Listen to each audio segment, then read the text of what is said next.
Hi అండి, నమస్తే. Welcome back to my channel. ఇవాళ వీడియోలో tasty and spicy paneer fried రైస్ను ఎలా చేయాలో చూపిస్తాను. ఎలాంటి పార్టీకైనా, ఎలాంటి అకేషన్స్కైనా, లేదంటే లంచ్ బాక్సెస్లోకైనా మీకు రైస్ ఐటమ్ ఏదైనా తినాలనిపించినప్పుడు ఇలా పన్నీర్ ఫ్రైడ్ రైస్ని చేసుకోండి.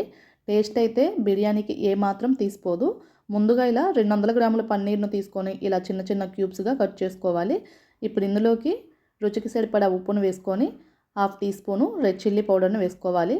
అలాగే 1/2 టీ స్పూను అల్లం వెల్లుల్లి పేస్టును వేసుకోవాలి. 1 టీ స్పూను కార్న్ఫ్లోర్ని వేసుకోవాలి. అలాగే 1/2 టీ స్పూను ధనియాల పొడిని వేసుకోవాలి.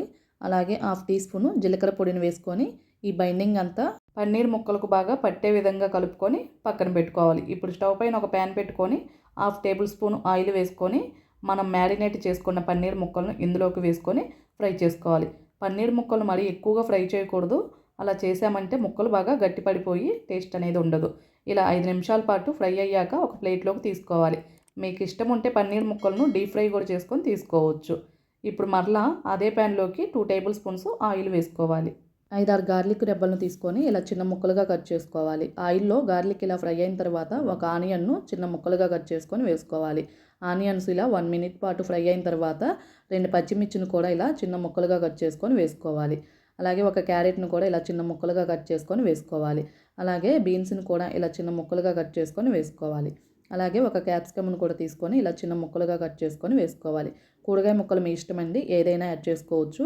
ఇప్పుడు కూరగాయ ముక్కలు మగ్గటం కోసం ఇలా కొంచెం సాల్ట్ని వేసుకొని ఫ్రై చేసుకోవాలి. ఇలా కూరగాయ ముక్కలు మరీ ఎక్కువగా ఫ్రై అవ్వాల్సిన పని లేదు. ఇలా లైట్గా ఫ్రై అయితే సరిపోతుంది. ఇప్పుడు ఇందులోకి 1 టీ స్పూన్ సోయా సాస్ని, 1 టీ స్పూన్ రెడ్ చిల్లీ సాస్ని, 1 టీ స్పూన్ టమాటా కెచప్ని వేసుకోవాలి. మీ దగ్గర వెనిగర్ ఉంటే వెనిగర్ వేసుకోవచ్చు. ఇప్పుడు ఈ సాసులు అడుగంటకుండా లో ఫ్లేమ్లోనే ఇలా 1 or 2 మినిట్స్ పాటు కలుపుకోవాలి. ఇక్కడ నేను 2 కప్స్ బాస్మతి రైస్ను ఉడికించి తీసుకుంటున్నాను. మీరు ఈ బాస్మతి రైస్ ప్లేస్లో మామూలు రైస్నైనా తీసుకోవచ్చు. ఇలా 1/2 టీ స్పూన్ మిరియాల పొడిని, రుచికి సరిపడా ఉప్పుని, 1/2 టీ స్పూన్ రెడ్ చిల్లీ పౌడర్ని, 1/2 టీ స్పూన్ ధనియాల పొడిని, 1/2 టీ స్పూన్ గరం మసాలా పొడిని, 1/2 టీ స్పూన్ జీలకర్ర పొడిని వేసుకొని హై ఫ్లేమ్లో ఈ మసాలాలన్నీ రైస్కు బాగా పట్టే విధంగా టాస్ చేసుకోవాలి.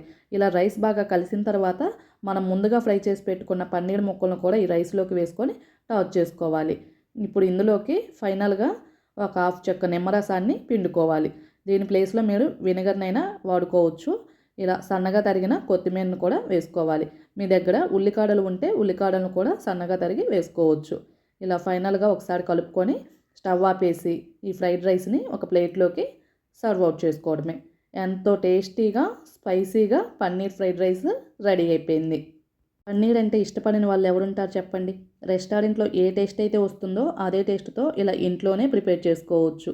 లంచ్ బాక్సెస్కైనా, డిన్నర్స్కైనా మీకు ఏదైనా స్పెషల్గా తినాలనిపించినప్పుడైనా ఈ పన్నీర్ ఫ్రైడ్ రైస్ని ఒకసారి ట్రై చేసి ఎలా వచ్చిందో కామెంట్ బాక్స్లో మీ ఫీడ్బ్యాక్ని తెలియచేయండి. మీకు ఈ వీడియో నచ్చితే లైక్ చేయండి. అలాగే మీ ఫ్రెండ్స్కి, రిలేటివ్స్కి షేర్ చేయండి. కొత్తగా మన ఛానల్ చూసే వాళ్ళు ఎవరైనా ఉంటే సబ్స్క్రైబ్ చేసుకోండి.